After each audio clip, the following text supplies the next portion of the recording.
So I wanted to talk about this.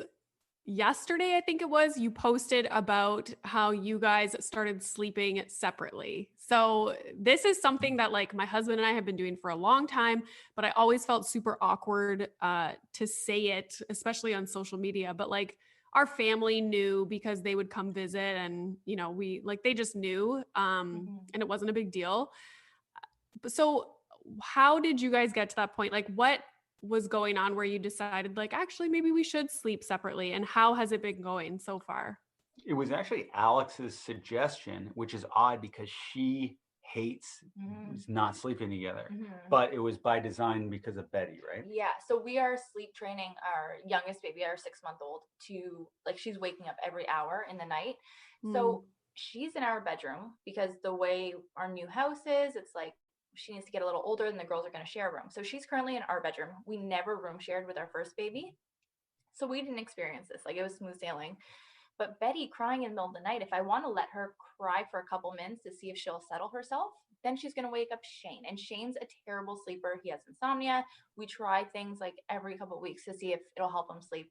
Never works. So I'm like, okay, this is so stressful. I have so much guilt when I'm getting up in the middle of the night to take care of her. If I have to let her cry and then like sneaking back into bed, if Shane has a bad sleep, talks about it in the morning, like I feel so guilty for that. What do you mean talks about it in the morning? No, like if we're like, because I ask you every morning, how was your sleep? And if you're like, oh, I had a terrible sleep, then I feel guilty about it, even though you're not blaming me. So it's like, it's hard. And that was hard to deal with. And I don't want him to have a shitty sleep. One of us needs to feel good in the morning. So then I was like, well, why don't we, sleep downstairs and then I'll go and stay up with Betty after we fall asleep. And it's been going well. Yeah. What do you think? Oh, I like it. I like spreading out because I'm a tosser. I'm a turner. And it's so nice. She says I even snore sometimes, which dude, you always want to deny snoring, but I must because my dad was a terrible snorer. You know what you did? Okay, on our last podcast, Shane said, oh, Alex sometimes crowds me on the bed. Totally. And I didn't say anything then, and I've been kicking myself since because you crowd me like crazy. We have a king size bed, like our regular bed, and I will go feed the baby. I will come back and Shane will be totally on my side of the bed, like totally leaving me 5 inches of space with all of the blankets. And then I have to like kind of scoot you over, and then my tits are hanging off the edge of the bed and I can barely fit on. And it's language, like, please. No, but I find you squeeze me off the bed intentionally when you're awake. I unintentionally in the middle of my like dream will start pushing you off the bed. So I feel like it's different. Like yours can be prevented about and it's worth talking about. Whereas mine, it's like, I can't get into my subconscious like this. Bottom line, sleeping in separate beds after the initial falling asleep together has been pretty beautiful. But you cried when I mentioned getting separate rooms. And I'll cry again. I hate that idea. But you need a separate room, Alex, to sleep apart, right? Yeah, but we don't need separate rooms where we store our stuff separately. I didn't say the storage. The storage can still be stored in the main hub. Yes, I like the main hub, and I like you have an editor, right?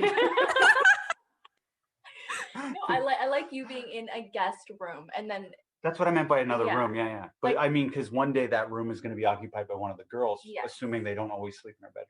Yes. Yeah, that's all I was suggesting. Well, that I can deal with. And like Renee, honestly, I'm the type of person, if I like go 10 minutes without some kind of physical touch, I will like start convulsing and I have a panic attack. Yeah. So in our last house, the layout was like beautiful because we had the master bedroom, which had a bathroom, and we had separate closets in that master. And then there was a guest bedroom on the other side of the top floor that was really big bedroom, and it had its own bathroom. Yeah. So that's where my husband would sleep. And then we didn't even have to share bathrooms. That's amazing. Wow. That's so nice. Yeah. It was beautiful. It was beautiful. I think his and her bathrooms are genius, but of course, like who can have that many bathrooms where you have a his and her? But you're still a his and her bathroom. You're still sharing the space, right? No, I mean like separate. Oh, I thought it was just when there's 2 sinks. No. Oh, okay, good. Yeah, I'm in with his and her bathroom. Yeah, totally. For the record. The Skinny Confidential swears by that, by the way. She has a his and hers bathroom. They're loaded though, but they do that and she swears by it. She loves it because then she doesn't get all pissed off about his shavings in the sink, which is very, very annoying. And then he doesn't get frustrated with all her makeup products on the counter. Or floaters, maybe. How did we're not talking about the podcast. No, my husband hates, I don't flush the toilet if it's just pee. Like I don't. Oh. And my husband gets so annoyed and I'm like, like I don't change my behavior. Like I still do it even though he gets annoyed. But yeah, pee isn't as bad. I have a pet peeve when it comes to a little floater being left in the toilet. And someone in this podcast, I won't say who, has a problem with that. Jeez, Renee.